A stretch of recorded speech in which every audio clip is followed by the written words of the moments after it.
Yeah, this is also the point of the podcast where like a lot of our hate listeners we're trying to reach are just like totally tuned out, and they're like, "Well, you've proven that you're both idiots, and screw this, and I don't want to do it."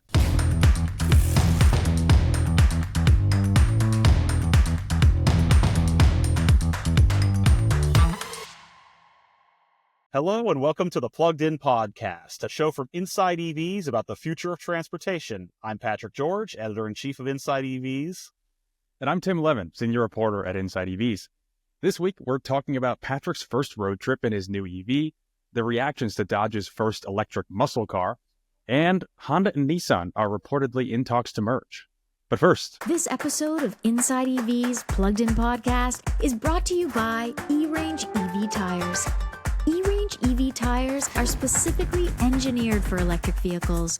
Using an advanced manufacturing process called liquid phase mixing, E-Range EV's EcoPoint 3 technology creates a tire with low rolling resistance and longer range, while offering low levels of wear and high grid. All this while staying affordable. Go to erangetires.com. That's ERANGE tires.com to find your EV's next set of tires. How's it going, Patrick? You are not in your typical location, it seems like. Neither are you, Tim. This is the holiday visiting family on the road special edition of the Plugged In Podcast from InsideEVs. I am currently in a Tesla Model 3 that I do not own, that I rented on Turo, and I'm in the hotbed of electric vehicle news in this country, my in-laws' house in Beaumont, Texas. Tim, where in the world do you find yourself? Yeah, I'm in New York, also at my parents'. I feel like every time you come to New York, we miss each other somehow, and like we could meet in person or go to lunch or do a podcast recording together, but it never works out. Yeah, this time you were like rude enough to literally leave the day before I arrived. So I'm putting that one on you. Look, it adds to my air of mystery as the editor-in-chief and as your boss. Like, if, you should really just know, like, I'm always there, but also never there, Know Yeah. nothing about you. Yeah. Yeah. You need that air of mystery for gravitas or something like that.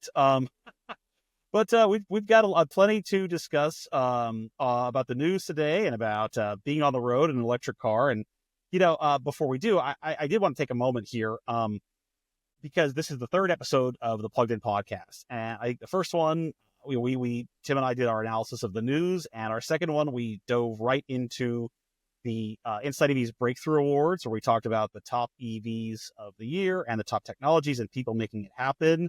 But now that we're 3 episodes into this, I kind of wanted to just talk directly to our listeners and say a little bit about what this is about. And like, what is this podcast, right? What are we trying to do here? What is our audience? Who are we trying to speak to? And our goal with InsideEVs is not to preach to the choir and preach to the converted. I think that's really limited. I want people who are really into EVs that own one or are considering one to check us out and read our articles and listen to us. But I want this podcast to be accessible to anybody who cares about the future of cars and the future of transportation. Maybe you're curious about EVs. Maybe you hate them. We hope that you check this out because we try really hard with our reporting and analysis to make this open to everybody and to make it so everybody can understand what's going on in this space. Yeah. I mean, we humbly think that EVs and software and all the big changes happening are like some of the most interesting and important stories like in the world, and especially in the world of tech and autos. So yeah, we really hope this and the site is for everybody. Anybody who, is thinking about their first EV or has already had like 5 or 6 of them. We hope that you'll get something out of this. And if you're not, like, feel free to shoot us an email and let us know what you want us to cover more of or less of. Yeah. And I mean, I think that one thing that I really want us to do on this podcast specifically is, emphasize the fact that Tim and I are journalists. We are career reporters and editors. We've been doing this for decades between the two of us, and there's a lot we're excited about in this space. There's a lot we think is terrible and terrifying, and we always try to look at it from as objective a lens as possible and package this stuff in a way that anybody can understand it no matter where they're coming from. And I think it's a good lead into this week's top story, because since last night, my phone has been kind of blowing up from my like normal friends, people who don't like read Bloomberg and the Financial Times all day long about like what the heck is going on with Nissan and Honda.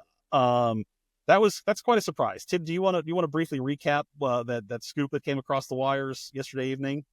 Yeah. So Honda and Nissan are discussing a potential merger, and that comes from Nikkei. The combined entity would be the third largest automaker in the world by sales, only behind Toyota and Volkswagen. So we don't know if this is going to happen yet. Like the official line from Honda and Nissan is that, they'll announce things when the time is right or whatever.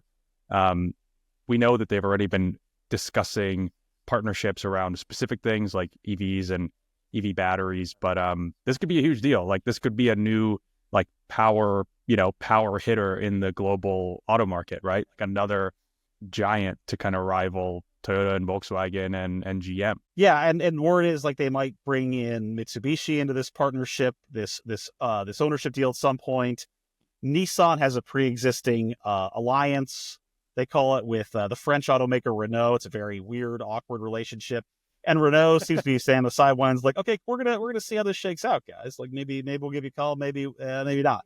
But I think this has gotten a lot of wider interest because, again, if there's so many people in America that just kind of buy cars when they need to, and they might buy like a Nissan because they are getting a good deal, and they don't really think about electrification and software and the future and all these crazy things that we are like neck deep in every day. And so most people don't realize like how bad things are for Nissan specifically right now.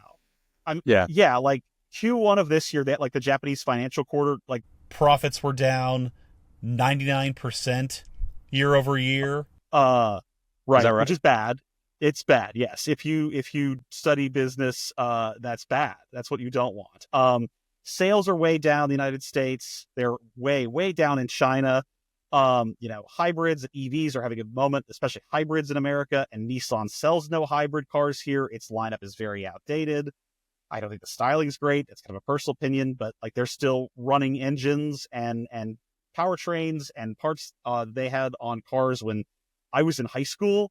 And I'm at the stage of my life where like I need a lot of Advil after I work out, like all of the time. Like that was a minute ago, folks. So this company's really in bad shape, and all of the Japanese auto industry is really behind on EVs and electrification. So they're kind of closing ranks and looking for ways that they can like consolidate to survive. And I mean, you've seen this too in a lot of your reporting, Tim. Like just there's this, it's a pretty bad vibe for these companies out there, right?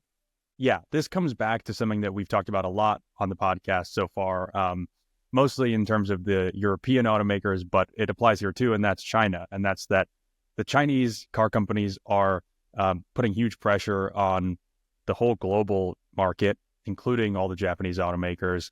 And so I can give you some numbers on that. Nissan basically is really struggling in China. In 2019, Nissan's China sales were roughly 1/3 of its global sales. In 2023, nice. By 2023, that was cut in half. Not good. And its sales are dropping. Like, it's not just China, it's North America, it's Europe.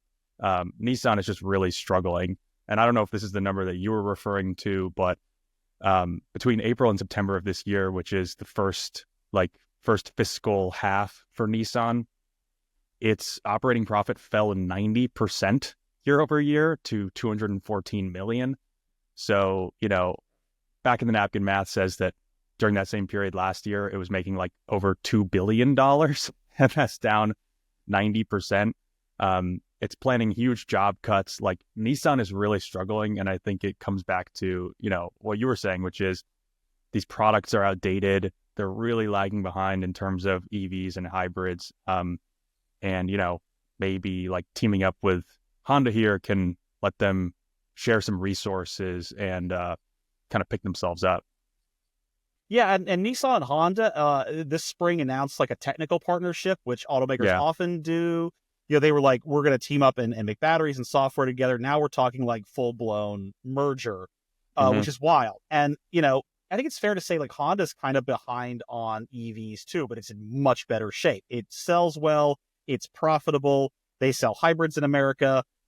They have one EV. It's the Honda Prologue. It's a reskinned General Motors EV, but it's actually very good. Honestly, I like that thing a lot. It's selling well, and Honda is interesting because, like, historically, it's this very engineering focused company. Like, it's makes mainstream cars. It's almost like a Japanese Ferrari in that way, right? And I think they got this wake up call on like how advanced China is with EVs, and like they're moving fast. Like, they have a big battery and electric vehicle hub in Ohio, and in Canada they've been showing off these radical concepts. Like, they're trying like triple overtime to catch up here. I think that company gets it, but like, I sort of wonder, Honda rides the rescue. Like, what's it getting here from Nissan besides like, okay, a US dealer network that's like big but not the best, brand recognition, and a lot of problems. I don't know. I think it's great for Nissan and Mitsubishi potentially, but Honda I'm less sure of. Like, what's your read, man? Yeah, I don't know. I think it's one along line of like, the auto industry has always kind of tried to consolidate. We were talking about Stellantis a couple episodes ago. Like, Stellantis was this huge consolidation of two giant car companies where they were going to put together all these brands and try to save costs and like share development resources and stuff like that. And so that's the idea, is like, the bigger you are, the more you can kind of share platforms, and maybe that benefits Honda too. But I think Nissan is the one really getting the bailout here, right? And I mean, it's worth mentioning, Honda was going to work with GM on cheaper EVs, and they scrapped that. So, they're obviously looking for like a different type of partnership than the one that they had with GM. Yeah, and just, I don't want to dwell on this all the time, because like there's a lot we don't know here. This just like this was tipped to be happening last night, and now this merger, it could take a year or more, 4 years if it happens at all. If it continues, either of these parties can walk away. It's super uncertain. I think the big lesson here, it shows what a crazy time and uncertain time it is in the auto industry for these two huge rivals to consider becoming one company. Like, expect to see more of this. Like, this problems aren't going away. Making batteries and software and competing with the Chinese is really hard. We're going to see more stuff like this, and I really don't know where this will go, but it's a sign of things to come. Yeah, and it's like, the kind of undercurrent here is that all these companies are trying to make this huge transition to EVs, and it's not cheap. Like, they've been making combustion engines and combustion cars and transmissions and all that stuff for like 60, 70, 100 years, and they're trying to remake their businesses completely, and that costs a ton of money. And for smaller players like Nissan or something, that's a lot harder. And so it would make sense to kind of share those costs. The one thing that I wanted to mention, I don't know if you saw this, Patrick, but Bloomberg reported that early on, the reporting was kind of wishy-washy a little bit. It wasn't clear exactly what was happening, but they were reporting that Foxconn, which is the Taiwanese company that assembles iPhones and also has been kind of trying to get into the car market, into the EV building space, that they were also interested in a piece of this. They were interested in either buying Nissan or taking a stake in Nissan. So that could be really interesting too, if we see like a tech, contract manufacturer really go hard into the EV space by kind of taking advantage of Nissan's problems. I'm going to preface this by saying this is pure speculation too. I wonder if the interest of like a Taiwanese company like Foxconn in Nissan, if that got the Japanese government moving a certain way where they're like, oh, hell no. And it's like, hey, Honda, like, we're going to make this worth your while somehow if you figure this out. I don't know if that's true. This is me throwing that out there, but that country, like any country, is super protective of its auto industry.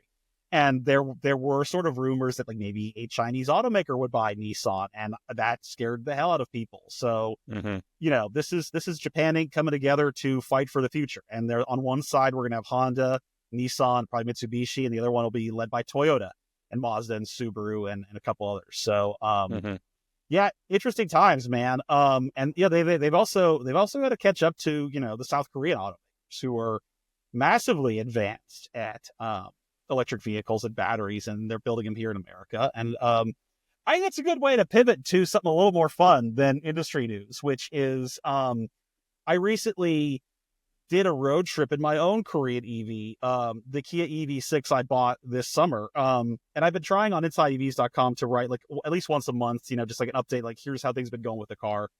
And I last month went to go visit a friend of mine in Virginia and drove down to see him and wrote a story about like what I learned about electric road trips. And the story did like blew up. I've been getting all these emails about it. I was surprised it was read as well as it was.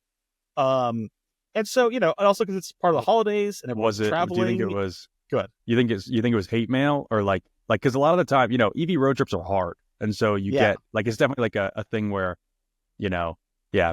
anti-EV people are like, oh well, you can't drive that thing more than a couple hundred miles at a time. So was it like positive positive responses or mixed? I always say hate clicks are clicks too, Tim. And, and if you hate the Plugged In podcast, make sure you hate subscribe and hate like and hate share because, numbers are what matter. No, it was a lot of questions, honestly. And I did get a lot of emails from people who own similar cars who are considering EVs, like, okay, why'd you do this? What do you think of this? And then I've had some people like, yeah, it's not, interesting. I haven't got any hate mail over, just some interesting questions. Most of it is positive. Yeah, I was happy about that. So I took the EV6 from where I live in upstate New York down to Richmond, Virginia to see an old friend of mine. And in typical Patrick George fashion, I planned none of this ahead of time at all. I literally left Thursday night at 6 p.m. when it was already dark because that was the day that Trump announced he was going to kill the EV tax credits or when Reuters reported that. So we had a pretty busy day at the office. Remember it well. Yeah, it was great. The fun was had by all involved. But I left and I was like, okay, I'm leaving from the New York area. I'm going to go down the Eastern Seaboard and go to Virginia, like New York to DC. My plan was to get to the Washington DC area that night and like get a hotel and then do the rest Friday morning to go to Richmond, which is only like a couple hours after that. But the East Coast, that part of it actually has a pretty good fast charger infrastructure. It's actually quite good, as I'm sure you're from the area. You've probably seen it. But I was stupid and forgot that I wasn't leaving from New York City. I was leaving for the tiny town, the Catskills, where I live now. So my navigation directed me through rural Pennsylvania. And no offense to our wonderful friends and listeners who live in rural Pennsylvania, that area ain't great when it comes to like fast charging infrastructure. And also I got a call from my wife like on the road like 8 p.m. She's like, so you have to charge the car, find a hotel. When do you plan on eating dinner? And I was just like, this is why she's the co-pilot on the road trip, because she thinks about things like food. You're like, I'll just pull something out of the dumpster that these EV chargers are located next to, because that's generally where they are. Yeah, I'll find a Walmart somewhere and go eat something resembling food at the Walmart. But the mistake I made, honestly, like I don't road trip very often in the EV6. Like until I bought it in July, until this trip in November, I have fast charged it twice. And it's really good fast charging on like a fast, like 350 kilowatt charger. Like the EV6 will go from like really low, 10% to 80% in like 15 minutes, 18 minutes. Like the time it takes you to like go to the restroom somewhere, buy a bottle of water, maybe have a stretch your legs a bit, have a quick chat with somebody. It's good to go. It's amazing. It's one of the industry's best. So I figured I wouldn't run into a problem, but then I'm on the road and like, the car's navigation will tell you where to go, but none of it was not directing me like fast charging stations anywhere. Like the best it could do was like a closed Honda dealership in the middle of the night that had only a 30 kilowatt fast charger. I said that in air quotes because that's not very fast. Yeah. And, I was like, okay, I'll go there and plug it in. And I realized it's like, 9 p.m. It's cold. It's dark. I'm like, what the hell, Kia? Like I gotta eat dinner at some point. I gotta pee. Like I need some water. And the car's like, tough break, meat sack. Like that's your problem. I only need electrons and occasionally, Yeah. Wait, so that was what the EV6's route planning, like you routed like where you wanted to go and it like set you a stop and that was the stop. Yeah. Was at this Honda. Yeah, dealer. exactly. It's at the Yeah. stop of this Honda dealer. And like what I found is like that car is actually very good at route planning, but these cars don't really take into account like your needs and where you want to go. So like, What about my needs? Says what Patrick. about my needs? Yeah, nobody ever thinks about me. Nobody ever asks how my day is going. It's just like, Patrick, did you do the podcast this week? Did you do this? Did you get the blogs up? What about my feelings? That's all I'm saying. But I plugged it in there. I ended up finding another charger in the area for a little bit at a grocery store, and by then I was tired and tapped out, and I got a cheap hotel nearby. But what I learned was like, plan your route ahead a little bit. Even if you live in an area with a lot of chargers and your car is great at range like mine is, or charging like mine is, I wish I had kind of like used like ABRP, which is an app called A Better Route Planner, to plan ahead a little bit more, or Google Maps to plan like, okay, don't like the navigation of these EVs, that's one data set, but use other ones to be like, okay, it's not just your destination. It's like, you should charge here, make sure it's a good area to charge where you could use a toilet or buy dinner, and then go from there. Yeah. And I wanted to ask you too. You, before we worked together, you wrote a great story for Business Insider about, you did a road trip in a Toyota BZ4X, which does not have great fast charging speeds and is not like an ideal EV road trip. So like, how'd that go for you? Yeah, I mean, it was fine. Like, it was a fun road trip, but in terms of like EV charging and stuff, the BZ4X, or at least the 2023 one that I drove, is just a terrible road tripper. Like, that really underscored for me that, even in the cheapest, worst, like gas car, you'll be fine. Like, you'll be able to get to your destination, like just about as much time as, there's no difference in like gas fill-ups or whatever. Like, take anything and you'll be fine. With EVs, it's like, you really got to do your homework about, what car you have, how fast it charges and stuff like that, because it can make a huge difference. Like, your EV6 can, in theory, do like 10 to 80% in like 18 minutes or whatever, because it maxes out at over 200 kilowatts of charging power. Yeah. The BZ4X, like, in theory, the one that I had, in theory, was supposed to max out at 100, which is like not very good, but like passable, I guess. And like, on the way down, I went from New York to DC and back, and on the way down, it just like wouldn't pull more than 30 kilowatts or 35 kilowatts. So like, about the same as that awful Honda dealership that you went to. And like, it just took juice forever. up, you're gonna be parked there for like hours while it's doing it, right? Yeah. So I ended up going, kilowatts. I think it was like, I went from like 30 something percent to like 70 something percent in 45 minutes, which was just like so long to wait. Like, I did eat, I ate my dinner or whatever, and I was like, okay, still have like 20 minutes to wait or something. And then on the way back, it took a full hour 15 to go from 6% to 80%. Oh dear God. Yeah, which is like, and that was partially because like, I was reporting on the trip, like, and I wanted to see how long it would take to get to 80. Like, I don't know if I necessarily needed to go all the way to 80, but I wanted to, because, I wanted to test the car. And that's something like regular people would do, right? So yeah, that was an excruciatingly long time. And that time it maxed out at 50 kilowatts. So, you gotta be careful out there, people. If you're gonna buy a BZ4X, or you're gonna buy like, a Chevy Bolt, which like is a great car, great little EV. It's really cheap, but that thing maxes out at like, I think 55 kilowatts of charging. Like, you're going to be sitting there for a long ass time on these kinds of trips. So yeah, it can be really good. It can be really bad. Yeah. This is also the point of the podcast where like a lot of our hate listeners we're trying to reach are just like totally tuned out. And they're like, well, you've proven that you're both idiots, and screw this, and I don't want to do it. Here's what I will say in our defense is that this stuff is getting better every month. Every month, pretty much all across the country, there are new fast chargers coming in all the time. I still had to do some planning ahead here, but it was vastly better than any other EV road trip I've ever done before. I learned a lot about my car, like on those Hyundai and Kia EVs. Use eco mode on the highway. If you put in you cut your power a little bit, but I still had tons of highway passing power, but I saw my efficiency tick up. I saw my range estimates tick up. I ended up getting to my friend's house with like 10 or 15% more juice than it projected originally, just because it dialed up the efficiencies. Like, learn how the car works. Like, it works differently than a gas car. And once you learn some tips and tricks like that, it's really good. And on the way back, I put all these lessons together. Like I found a charger along the way that I knew would be ideal for like lunch and a pit stop. And then I found another one at a Home Depot, like in Pennsylvania, not far from my house. Same. And I had zero problems doing it. And I did this trip. If you did it straight in a gas car from where I live to Richmond, Virginia, it would take you about 8 hours, including like a pit stop, bathroom break, whatever. I did it in 8:42. So 42 minutes. That's like one traffic jam better.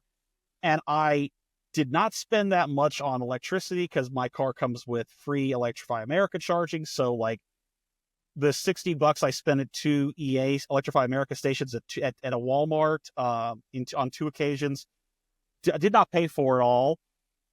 And I did this trip in, like the fastest and coolest and most comfortable car I've ever owned. And people have to ask themselves, like, is that trade-off worth it? And like, I say yes every single time. And I'm just not tired when I do these things. And I was great. Once I knew what I was doing a bit and got past that learning curve, it rocked, Yeah. Yeah. It only takes like a little bit of planning, right? Like it's just, the problem is, and the sticking point is like, you can't just get in your Kia EV and just like drive and, be like, oh, I'll just stop when I have to. Like that doesn't work.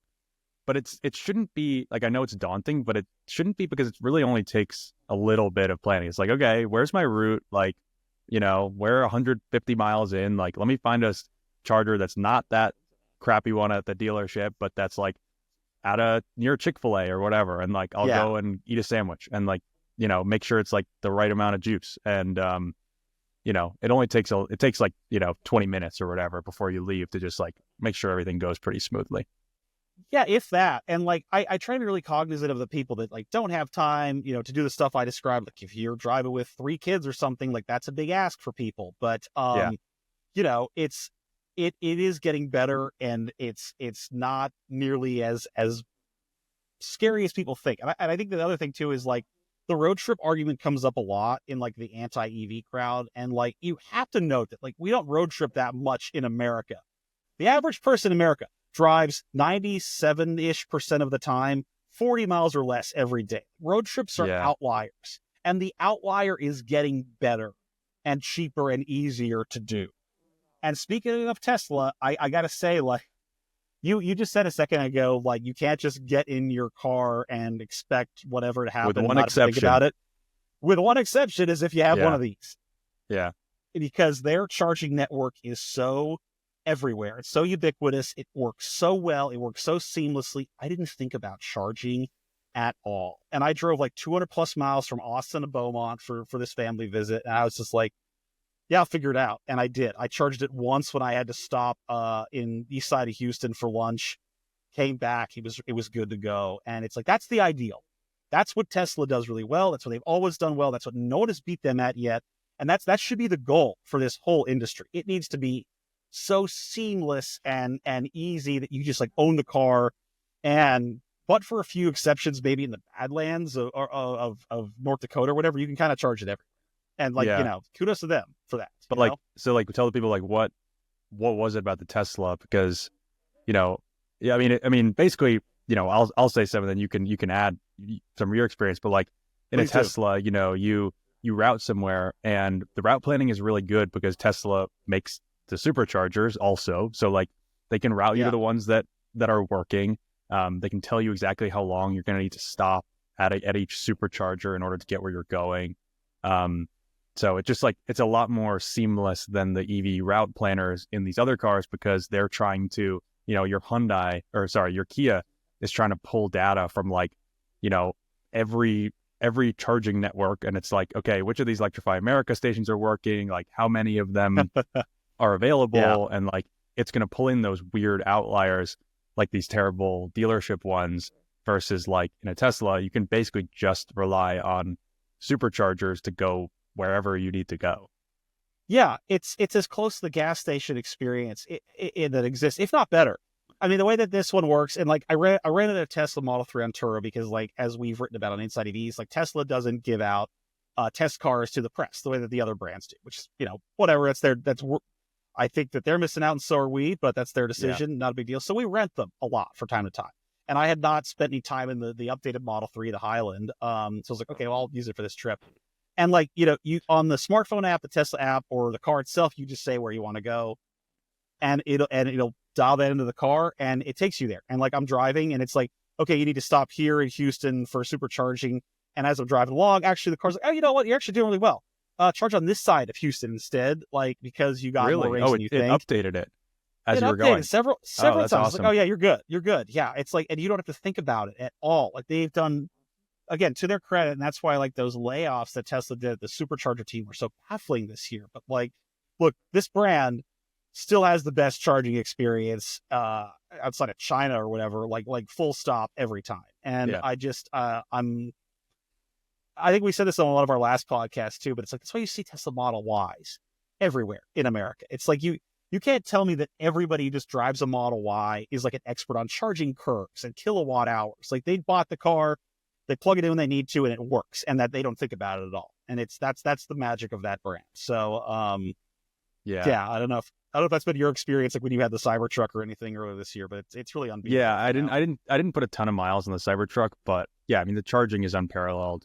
Yeah, I mean, you were saying one thing I'd add is, like, you were saying before about how people just don't road trip, and lately I've been kicking myself personally for, like, I bought a new car, or not a new car, but I bought a new to me car earlier this year because I moved to California and I needed to get around, and I was like, I really wanted an EV, but I couldn't really, and the only cheap ones are like a Chevy Bolt, which, like I said, doesn't really charge very fast. And I was like, oh, but what about all those road trips I'm going to take in California? I'm going to need to, like, I don't want to sit there charging for 2 hours. And it's like, well, I've done that like twice.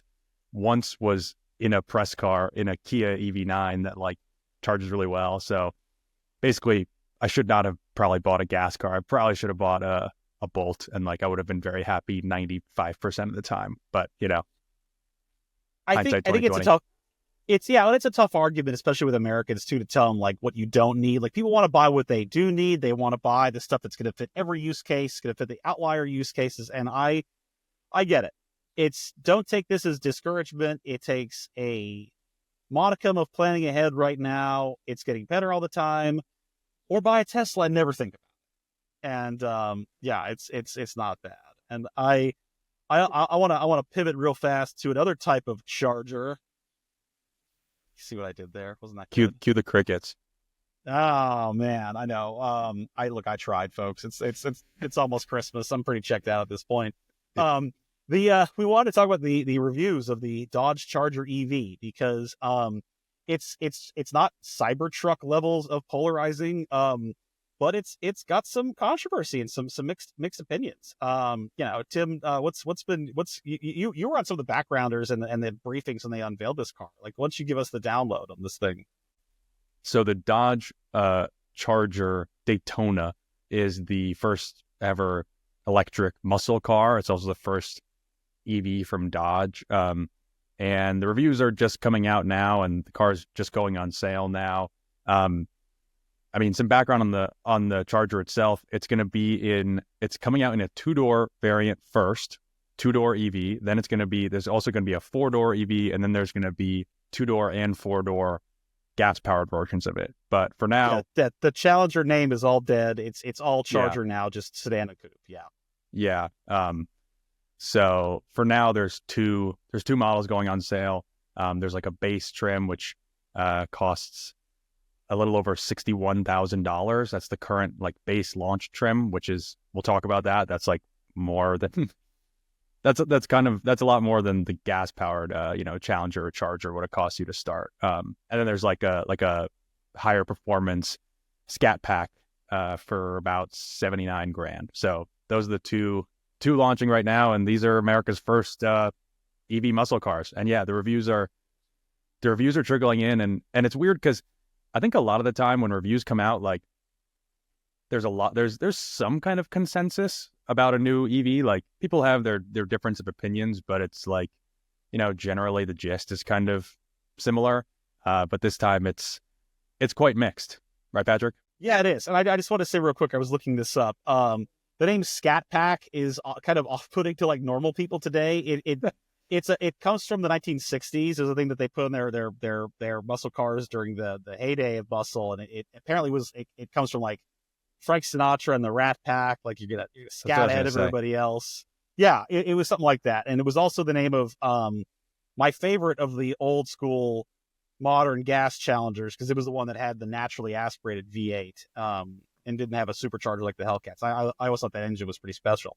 But yeah, to talk about taking that car that was so beloved by muscle car fiends and the Mopar crowd, the Mopar or no car crowd, the Hemi Nation, the Brotherhood of Muscle, and now it's an electric car.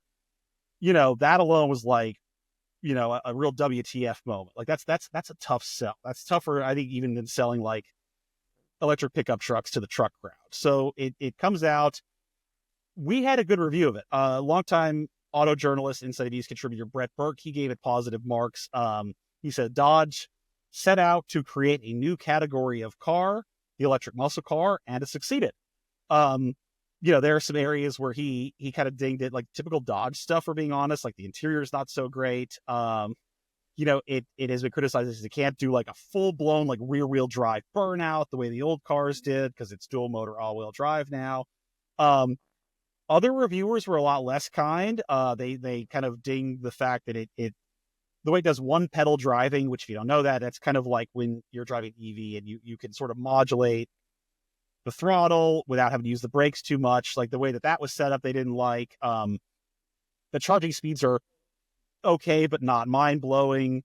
The range has been kind of criticized there. Was 240 miles of range on the Scat Pack. I have less of an issue with that. Just, it's not like this is a high-performance car, right? Like it's like Lamborghinis don't get good fuel economy either, and like that's 20 more miles of range than a Hyundai Ioniq 5N gets, which is also crazy fast. I'm like, okay, that's not the worst thing I've heard. The RT gets over 300. I think it looks dope. I really, really like the design of it. I don't know. I need to say that like neither Tim nor I have driven it yet. Like, I want to fix that as soon as I can, but like, I'm kind of willing to give this thing the benefit of the doubt until I can test it myself. But like, what's your read on this from just everything you've seen so far? Yeah, I mean, I also think it's cool. It's loud. Like they did all this stuff and we'll see if it works. They did all this stuff to try to capture that like brotherhood, you know, quote unquote brotherhood of muscle, the current Dodge owners, to make it like more like a, you know, the kind of like burnout ripping cars that they love. So it has this fake exhaust, basically just like a giant speaker on the outside that revs when the car is moving, and it's like apparently very, like from the videos I've seen, it's like loud, like you can hear them driving by. So they have that, like, which is interesting. I don't know. It was very important for Dodge's engineers that they deliver like the thing that matters most to Challenger and Charger owners, which is the ability to terrorize everyone in their neighborhood all of the time. Like they're like, you can turn it off. You can turn it off, but that's un-American, Tim. Like what you just said, that sounds like communism. Yeah. So we're not going to do that. Yeah. Lock me up. Yeah. It's like, if it's not just shattering eardrums and like making dogs bark and deafening small children, you know, it ain't a Charger, baby. So like the EV does that. And like they did some cool stuff to make it, I don't know, to make it authentic. And it's like, I don't know, we need swings like this in the industry. And like, I don't want to see the American muscle car die off in the electric era. Like I'm not a big muscle car guy, but like it'd be a damn shame if it did. So I don't know. I think it's like, I think it's a tough sell. And yeah, the reviewers had problems with it. Like some people didn't think it was full blown like muscle car enough. Like you said, like it can't rip a burnout. It doesn't have this like rear wheel drive, you know, bias thing going on. And then some of the EV reviewers, like our friend Kyle Connor, didn't think it was a great EV. Like the one pedal driving he didn't love. The low speed, like at low speed, said that you hear the motor like clunking. So like there's a difference of opinion here, but I do think ultimately like it's a good thing, like to have more choice, you know, like you can't get everybody to go electric just by having freaking, you know, Tesla Model Ys and like related like and copies of the Tesla Model Y running around, right? You can't just have like kind of Amen. premium electric crossovers. Like you need to meet people where they are. And if people want like a coupe muscle car thing or a 4-door like Challenger type thing, them being able to get an EV of that is a good thing. Like I could totally see somebody who never thought they would get an EV seeing that this thing can do 0 to 60 in like a little over 3 seconds, and they're like, all right, like let me try this out. Let me like lease this thing, right, and see how it is. And then they're just like embarrassing people at the track, which maybe not everybody who buys a Dodge is doing, but like they like rip it around, they realize it's fast as hell, and they're like, you know what, maybe I'll also lease whatever, like an SUV for just like getting around, or for my wife or something. I'm stereotyping Dodge owners as dudes, but yeah, you get the point. Like I think more some stereotypes are true for a reason. Yeah. Like I think more choice is ultimately a good thing. I think the big problem here is price, to be honest. Like no matter how good this thing is, it's just not the like cheap horsepower that people look to Dodge for, that people look to muscle cars for. I mean, like $79,000 for the Scat Pack. It's faster than like you can get more like acceleration for the money than you can get in a gas car, but like, damn, that's a lot of dough. Yeah, because those old Hemi cars were crazy cheap. I mean, the Hellcat when it came out, I forget, it was like 40 or 50 or something. I remember like at Jalopnik when I was like, I don't know if they should be selling this to civilians, man. Like, like 707 horsepower. Like, you should have to take like a special test or something to buy that car. But it will get cheaper over time. They always launch EVs with their most expensive model. I think it will get better over time. Like you said at the beginning, this is Dodge's first electric car. I love my EV6. The updated one I saw at the LA Auto Show with a Tesla plug, I was like, this is way better than my car. This stuff advances like crazy, light speed in ways that gas cars never did. So I'm eager to drive it. I want to give it a chance. And, I think that I look forward to it, causing some damage at the drag strip. That's where it's got to prove itself. Yeah, making people cry. Do you want to, before we get off of this, do you want to, so I queued up this Dodge ad that I've been seeing on YouTube that we can watch. Oh my like God. I think we should give the people a listen to, because like Dodge knows, God. They know that this is not an easy sell for people, and their ad campaign is kind of centered around like, we're doing EVs, but like we're not woke. Like trust us. Like we're not doing EVs because we are not woke. Yeah. Yeah. No, literally, they're like, I mean, not literally, but they're like, no, totally. They're like, we're doing EVs, but it's because they're like fast and like you like sick as hell, and not because of anything that like has to do with the climate or anything like that. Yeah. We're building electric vehicles to save our planet.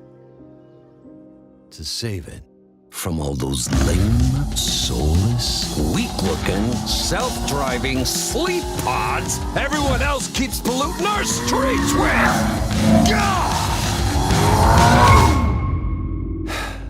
That's why we're doing it. Yeah, so there you go. There you go, folks. That's how Dodge is selling the electric Charger.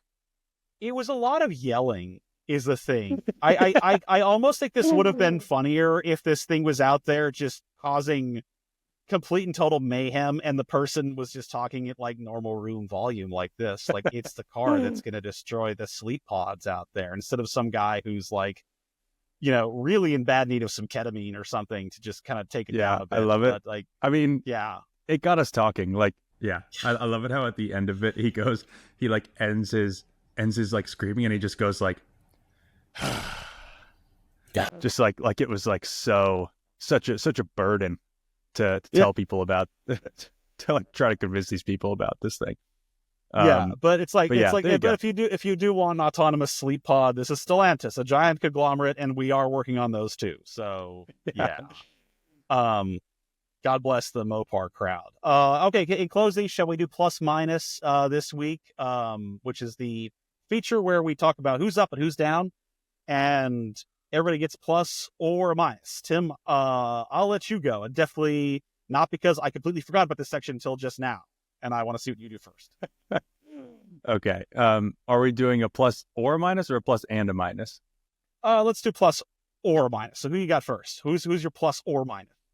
That's hard to choose, but I will say that my minus, I have a minus this week, and that is I randomly caught that Elon Musk's net worth passed $400 billion the other day. And I was like, when did that happen? Like, something tells me that, like, I know that that's just on paper money. Like, that's mostly just Tesla stock that he has yet to sell, but that feels like too much to me. I'm going to go on a limb here and say that people probably shouldn't have nearly $500 billion.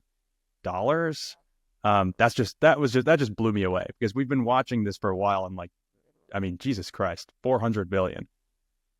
I don't know, Tim. I'd just like to take this moment to remind our audience that now that Elon Musk runs the U.S. government, we just want to remind everybody how strong and handsome and brave and smart and very good at lovemaking he is, I'm sure, and to not put us in a prison camp. But yeah, so you took the words right out of my mouth. Yeah, I know you could not agree more, and No. we defer completely to our new overlords and love them very, very much. Yeah, no, he's only so going to weird. go up from there. It's only going to go up from there, man. It's like, yeah.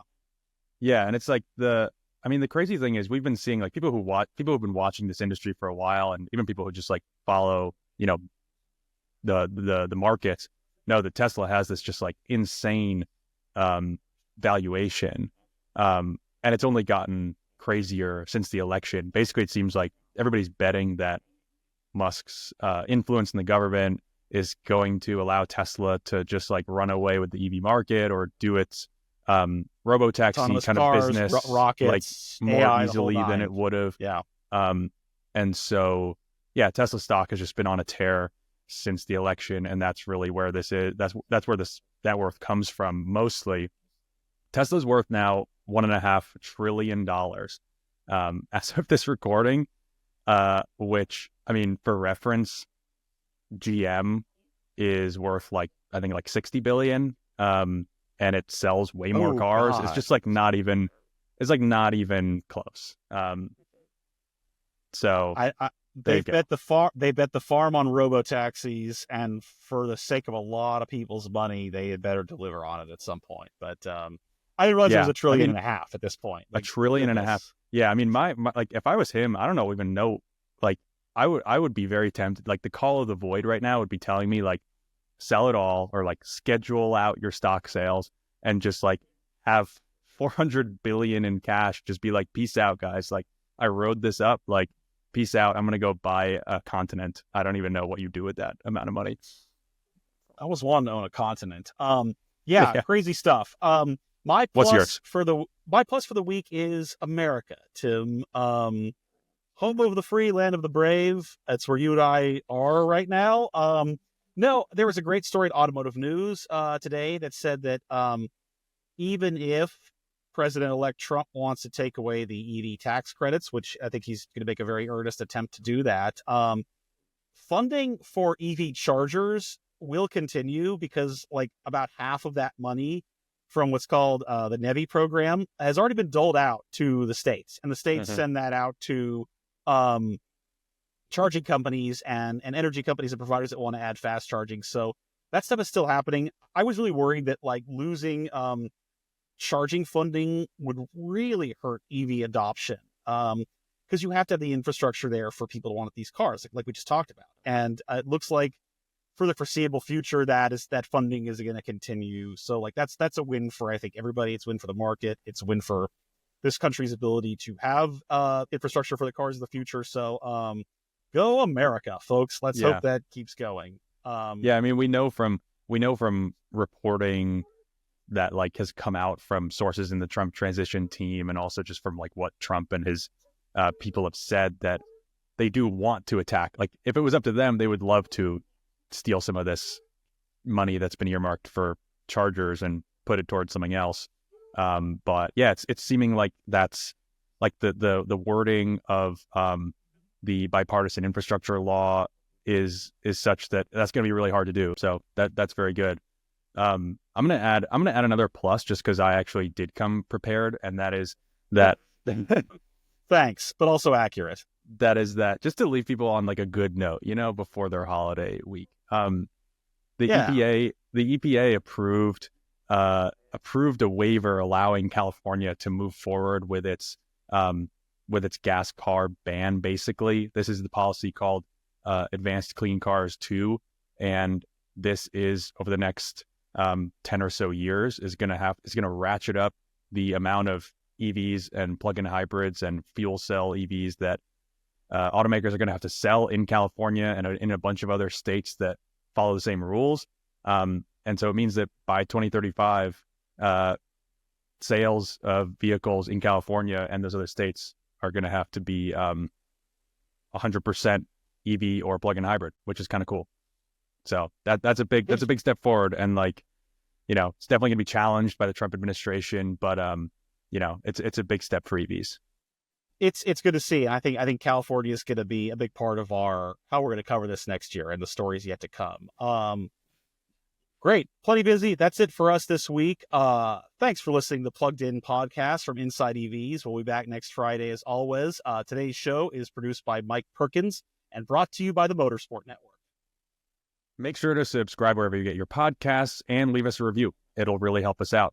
And if you liked what you heard, you can find us on your favorite social media platform or check out InsideEVs.com for all our latest coverage. See you next time. Thanks for listening, everyone. Take care.